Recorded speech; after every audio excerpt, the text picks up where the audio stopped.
Wah, Aulia, tas lo lusuh banget tuh. Tapi kok lo masih bisa ya sosokan kaya? Hah? Apa? Sok kaya? Lo aja tiap hari numpang duit ayah, gak beli barang gak penting. Uang ayah tuh lo tuharan tau nggak? Cuma buat pamer doang. Ih, seriusan lo ngomong gini? Daripada lo udah cuma numpang hidup, kaya doang, gak ada isinya. Terserah gue lah. Gue buat sama gue sendiri. Lo aja yang tiap hari pamer. Tapi gitu-gitu, tetap miskin hati. Mending dong, daripada miskin beneran tapi sok kaya. Haha, Aulia, gue mah orang kaya beneran. Dasar lo, sok bersih. Yakin, bapak lo itu haram. Aduh Aulia, kenapa sih baunya itu mulu? Gak terima ya? Bapak gue beneran berduit. Ngaku lo, iri kan?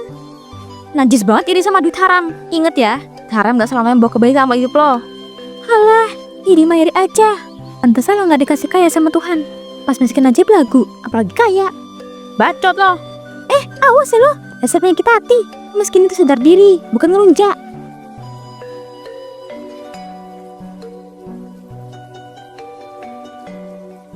Sore itu, Aulia pulang. Ia tinggal bersama pamannya, Pak Roni. Pak Roni ada di ruang tamu yang menatapnya dengan ekspresi setengah khawatir. Aulia, hari ini di kampus gimana? Kok kelihatan kayak habis perang mukamu? Ah, biasa aja Pak De. Cuma ngobrol dikit sama teman, gak lebih. Ngobrol dikit katamu.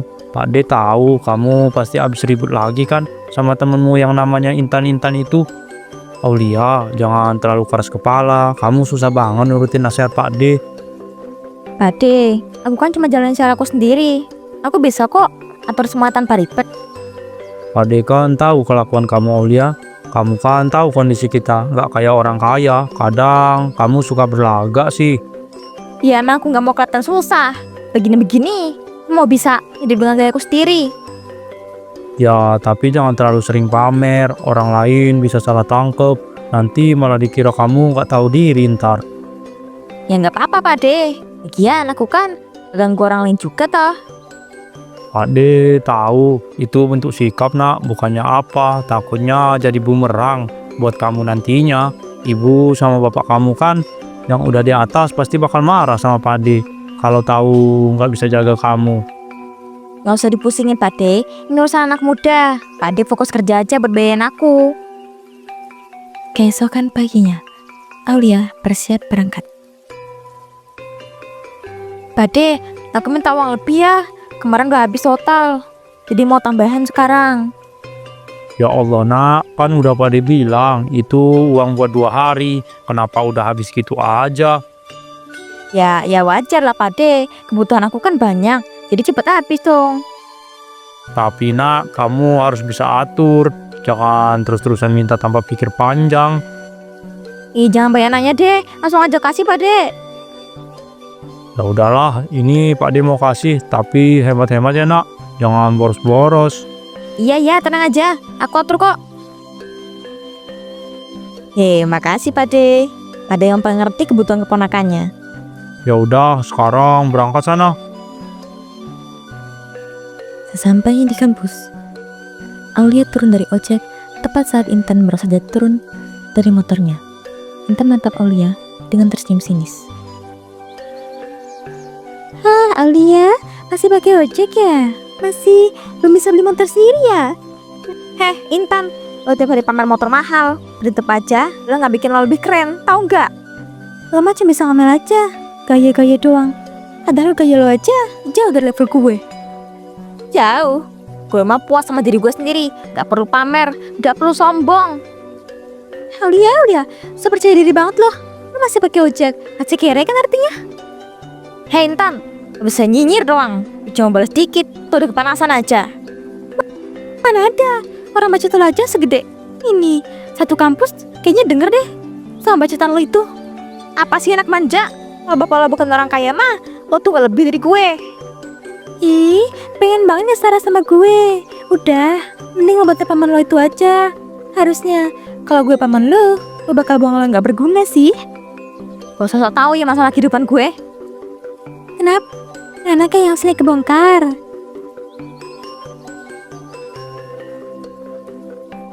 Beberapa jam kemudian, kelas berlangsung. Saat itu, Intan mengeluarkan ponsel barunya iPhone, Aulia tak bisa melepas matanya sama sekali. Aulia, ngapain liatin HP gue? Mau ya, orang miskin mah mana bisa beli. Emang lo pikir itu mahal banget? Lihat aja, gue juga bisa beli. Awas aja lo kaget nanti. Ya ampun, udah deh ngalunya, masih siang. Mending makan dulu biar ada isi perut, bisa mikir jernih. Sok bijak lo. Gue mah cuma ngeliat doang, gak ganggu lo juga kan? Iya, alasan aja terus. Masih percaya diri banget loh. Udah, terima aja kenyataan. Kenyataan? Gue mah gak pernah takut sama kenyataan. Lo tunggu aja, ntar gue buktiin. Ya ampun, jangan sampai ke bawah halu loh, ntar bisa gila. Lo lihat aja nanti ya, gue bisa dapat juga. Gak akan kalah sama lo, catat omongan gue. Duh, udah ah. Capek ngomong sama orang halu. Semoga lancar ya halunya Aulia.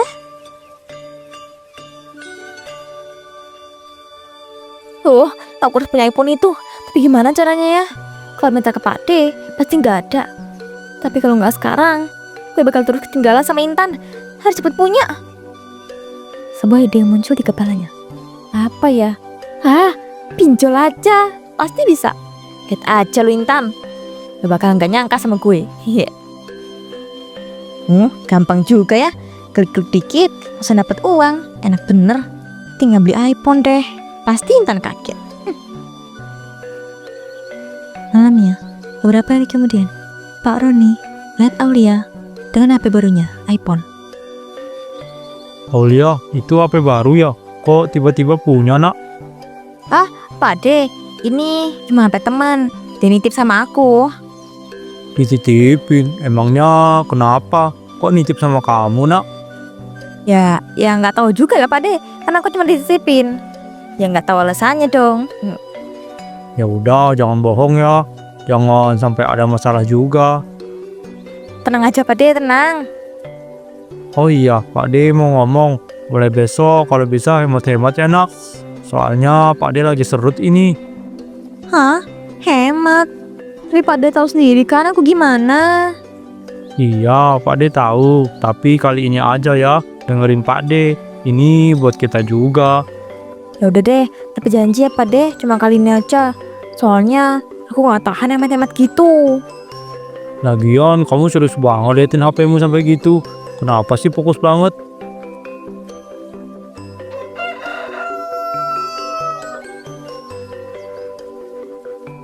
Intan, lihat nih. Gue baru dapat. Keren kan? Pasti lu maling ya? Kok bisa orang miskin kayak lu dapat iPhone? Sembarangan. Gue nggak tahu Intan. Nggak bisa kok dapetin sendiri. Lihat aja nih. Tuh. Ya kan, mana bisa orang miskin punya iPhone? Atau jangan-jangan lu minjem ya? Haha, kasian banget sih. Kan udah gue bilang, lu bisa dapetin iPhone. Segini mah kecil, gampang banget. Pasti itu pinjeman, kalau nggak maling. Orang modelan kayak lo, mana bisa dipercaya. Terserah, yang penting lo lihat kan di tangan gue udah ada iPhone-nya. Kalau nggak percaya, terserah lo aja. BTW hari ini gue mau traktir teman sekelas juga. Lo kayaknya nggak bisa ya kayak gue. Lo kan cuma kayak doang, tapi nggak pernah berbagi. So dermawan lo, kasihin paman lo tuh. Ipin orang nggak tahu diri kayak lo. Santai aja sih Intan. Kalau mau ikut, boleh aja kok, silakan. Ngapain? Gak ada apa-apa yang itu dibanding gue. Gak bisa makan yang lebih mahal daripada traktiran lo itu. Ya udah deh, terserah. Gue ngajak teman sekelas kantin. Bye. Pergi sana. Ih, dari mana yang dapat duitnya dia? Masa minta sama padenya? Kayaknya gak mungkin deh. Hari demi hari berlalu. Aulia terus saja flexing dengan uang hasil pinjaman online-nya. Hari itu di kampus, Aulia sedang berada di kantin ketika seseorang menghampirinya. Hai, boleh nggak duduk di sini? Gue lo sendirian. Lo Aulia kan? Gue tahu lo, karena lo yang terkenal tahu. Beneran tah? Hehe. Nama lo siapa? Gue Dira. Jadi, lo dari fakultas mana sih? BTW sebenarnya gue mahasiswa baru, jadi masih kenal dikit orang. Kalau gue dari fakultas hukum, lo sendiri? Kalau gue fakultas pendidikan. BTW, gue suka banget sama kayak lo tau. Keren-keren gitu loh. Aduh, makasih ya. Gue mah biasa aja. Cuma pengen enjoy kuliah, gak terlalu ribet. Ya, gue suka sama cara lo santai gitu. Lo juga kelihatannya ngerti dunia luar. Beda sama anak pendidikan kayak gue. Ya wajar lah Dira, semua orang punya cara masing-masing kan beradaptasi. Iya. Ngomong-ngomong, di sini gimana menurut lo? Gue agak kesulitan tahu kasih sama dosen-dosennya. Gue juga awalnya bingung kok, tapi lama-lama bisa, tinggal tahu triknya aja. Rik, wah, boleh dong diajarin dikit. Gue masih suka salah-salah kok ngerjain tugas. Yaudah, nanti gue kasih tips. Gue mah gampang orangnya, cuma perlu tahu prioritas aja. Wah, pantesan ya lo selalu kelihatan tenang. Gue mah kena panik sendiri, apalagi kalau dosen ngasih tugas mendadak. Hahaha, tenang aja Dira, semua bisa diatur kok. Tinggal atur waktu sama tenaga aja. Bener juga sih. Aulia, gue mau cerita dikit boleh nggak? Tapi lo jangan bilang siapa-siapa ya. Boleh-boleh, santai aja. Gue bisa jaga rahasia. Jadi masalahnya gue lagi gak pusing nih sama keuangan. Biaya kuliah lancar, tapi kebutuhan sehari-hari kadang mepet banget. Dan gue gak mau numpang sama orang tua terus. Terus kenapa? Sekarang urusan mendadak. Gue butuh uang banyak buat bayar keperluan penting, tapi gue gak tahu harus minta ke siapa. Aulia terdiam sejenak. Dalam hatinya, ia berpikir, ini kesempatan untuk terlihat kaya. Gampang. Bilang aja berapa yang lo butuh Dira. Gue lihat apa yang bisa gue bantu. Serius? Wah, makasih banget ya Aulia. Gue butuh 2 juta. Gue bener-bener gak ada cara lain. Yaudah, tenang aja, ntar gue kasih. Wah, serius? Makasih banget ya Aulia. Gue gak nyangka loh lo mau bantu gitu, padahal kita baru kenalan. Santai aja, gue mah aman kalau soal duit. Anggap aja gue lagi mood baik. Makasih Aulia, lo tuh udah keren. Ternyata pelatihan juga ya, salut. Perhatian gue mah karena cuma sebatas gue bisa aja. Lo jangan lupa balikin tapi nanti ya.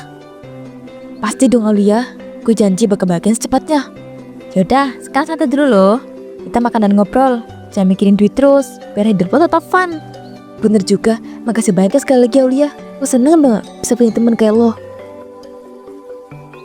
Malamnya, Aulia sedang bermain ponsel ketika sebuah notif masuk di layar HP-nya. Waduh, ada satu pinjol tenggatnya besok. Gimana nutupinnya ya? Aduh, pinjol aja menutupin. Tiba-tiba, terdengar suara dari belakang.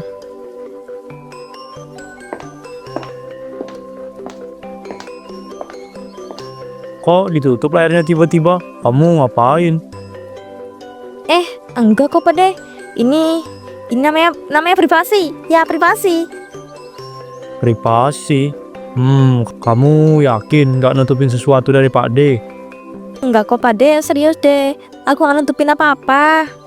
Ya udah, tapi jangan ada yang disembunyiin ya. Kalau ada apa-apa ngomong aja sama Pak D. Iya Pade. Aduh, kayaknya aku pengen tidur nih. Udah ngantuk banget. Ya udah, sana istirahat yang cukup ya nak. Keesokan harinya, Aulia berjalan santai di mall sambil membawa tas belanja. Tiba-tiba, ia bertemu Intan yang juga sedang belanja. Aulia, kok lo bisa di sini sih? Kayaknya lo emang beneran malingnya atau pesugihan jangan-jangan. Kenapa? Kaget ya? Ingatan, roda itu berputar. Kadang lo di atas, kadang lo di bawah. Jangan lo pikir gue selalu di bawah terus. So bijak lo. Kalau nanti ada berita pesugihan, gue gak kaget sih. Itu pasti lo pakai acara takdir anak kampus lagi. Idih, kayak KB.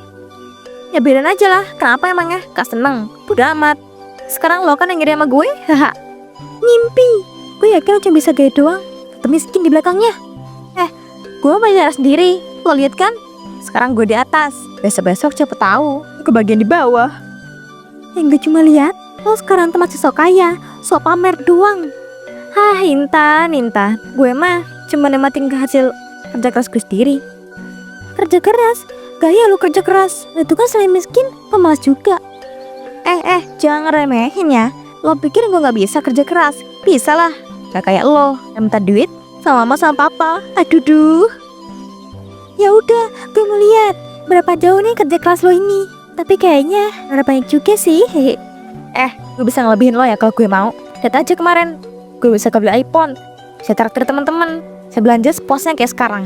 Ini baru sebagian kecil. Ntar lo bakal kaget kalau tahu semua hasilnya. Oke, gue tunggu ya. Tunjukin depan muka gue hasil kerja keras lo tuh.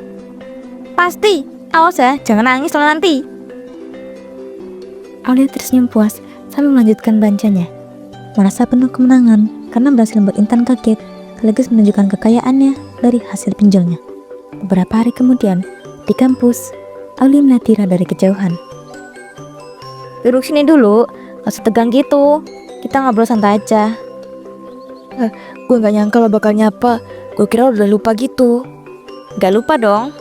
Gue perhatiin, kenapa nih? Muka lo kayak nahan beban gitu. Ya gitu deh. Tapi gue gak malu nih mencerita langsung soal masalah gue. Gak usah malu Dira. Lo kan udah teman gue juga sekarang. Gue bisa dengerin kok tanpa ngatain lo. Ngomong-ngomong, gimana nih? Kabar uang gue pinjemin dulu. Udah bisa balikin belum? Aduh, yang itu.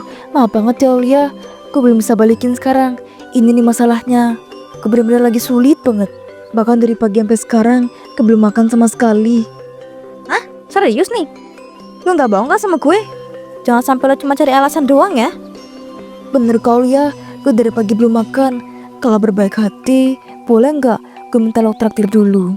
Lo kan banyak duitnya, gue cuma pengen lihat hari ini aja. Ya udah deh. Tapi lo harus janji ya, uang gue sifatnya harus lo balikin. Iya, janji deh Aulia, gue serius kok. Gue janji bakal balikin. Ya udah. Hari demi hari berlalu. Tira selalu mendekati Aulia, sementara Aulia masih belum sadar. Hari itu, saat Aulia sampai di rumah, ia baru sadar iPhone tidak ada di tasnya. Beberapa uangnya juga. Ia panik dan mengingat-ingat terakhir kali ia bersama Dira. iPhone gue mana nih? Uang gue juga. Kok bisa yang gitu sih? Mimpi kali ya? Terakhir gue bawa pas sama Dira. Apa dia yang ambil? Aduh sialan. Keesokan harinya, Aulia mencari Dira di kampus dengan panik. Tapi saat ia bertanya ke teman-teman kelas Dira, mereka bilang Dira tidak datang hari ini. Aulia semakin panik. Ia kembali ke kelasnya. Intan melihat itu. Oi, lo udah dengar kabar terbaru belum? Lo pasti belum tahu, ya kan? Kabar apa? Tahu nggak? Sabar dari fakultas lain itu ternyata tukang tipu dan maling. Gak nyangka kan? Bohong lo. Mana buktinya? Jangan bikin gue panik gitu dong. Bukti, lo ngeliat sendiri. Udah kabur sekarang entah kemana. Katanya sekarang lagi diproses. Korbannya udah banyak katanya. Aduh, jangan-jangan lo juga korbannya ya? Karena kalian kan akhir-akhir ini deket banget. Sialan. Gue gak nyangka kayak gini ya. Lihat tuh, sia-sia semua deh hasil kerja keras lo. Makanya jangan belagu kalau baru naik tuh. Lihat nih, Tuhan langsung ngasih pelajaran. Diam lo Intan. Jangan bikin suasana hati gue buruk. Biarin, Mbak. Gue cuma ngasih pelajaran dikit buat lo. Makanya jangan blow on gitu. Gampang banget ketipu sama orang. Lo lihat kan sekarang, beda orang kayak beneran sama orang kayak jadi-jadian. Orang kayak beneran kayak gue mah mana mungkin tuh ketipu sama orang recehan begitu. Sekarang, jangan sendiri akibatnya lo. Sialan, gue gak nyangka. Terlalu percaya sama orang lain. Akhirnya, Aulia terkena batunya. Kini, ia harus lebih kesusahan karena harus mencari uang untuk melunasi pinjal-pinjal yang selama ini dia pinjam. Itulah karma yang telah menimpanya.